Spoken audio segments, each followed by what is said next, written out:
So everybody's going nuts on Twitter because Elon Musk has threatened to buy it and give everyone free speech. And people who voted for Joe Biden do not like freedom of speech. They like censorship. It's almost like they're communists. Remember, we used to be told that the Russians were all about, it's like they want to live in North Korea or Saudi Arabia or the former Soviet Union. That's what people who voted for Joe Biden want. They really like censorship. So Jack Dorsey was on Twitter. This guy tweets this out. He said, "What I do know for sure is that this old Silicon Valley proverb is grounded in age-old wisdom that still applies today. Good boards, like the board of directors of companies, good boards don't create good companies, but a bad board will kill a company every time." And look who responded. Jack Dorsey says, "Big facts." Big fact. That's Jack. That's the guy, founder of Twitter. He says big facts. Yeah, well, you know how their board works. It's different than the other ones where like Zuckerberg runs his and like he actually might have been the.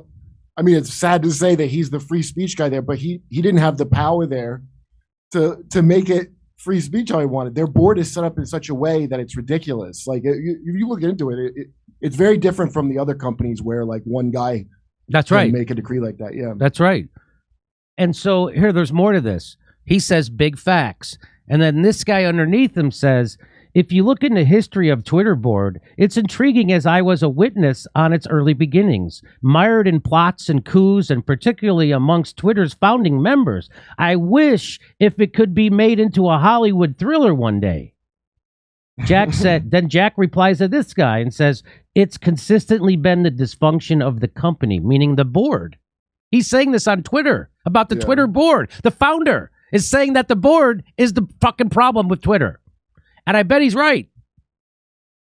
Under that, it says, "Are you allowed to say this?" And he says, "No." Wow. So I wonder if he's going to get censored. That would be hilarious. That couldn't be more honest if he mentioned, like, "Not since I stole it from the guy originally have I seen it this bad."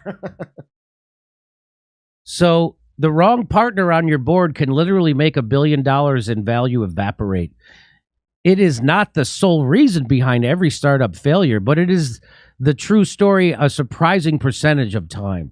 And the blue check guy said that. Twitter's now, I think now they're what you call an end up. Instead of a startup, they're an end up. Yeah, that's this is funny. An end up failure. So there you go. Jack Dorsey takes a pot shot at the Twitter board, saying they're the ones who have messed it up. I'm going to guess Jack Dorsey's for free speech and the Twitter board isn't. And I think that's why he's saying it's screwed up. And that's why Elon Musk wants to buy the whole goddamn thing. And now I'll be irrelevant again, Jack Dorsey. I'm sure that's what he's thinking. And he's like, because I wanted to keep it free speech and this goddamn board couldn't help but F it up. And they did. And they did. We're doing live stand-up shows in Cleveland, Columbus, Pittsburgh, Des Moines, Omaha, Kansas City, Las Vegas, all over the country. Go to jimmydorecomedy.com for a link for tickets. And single tickets now available at all venues. So if you tried to buy one before and you couldn't, single tickets are now available. Plus, while you're at jimmydorecomedy.com, why don't you become a premium member? Sign up to our mailing list so when they cancel us, we can still stay in touch.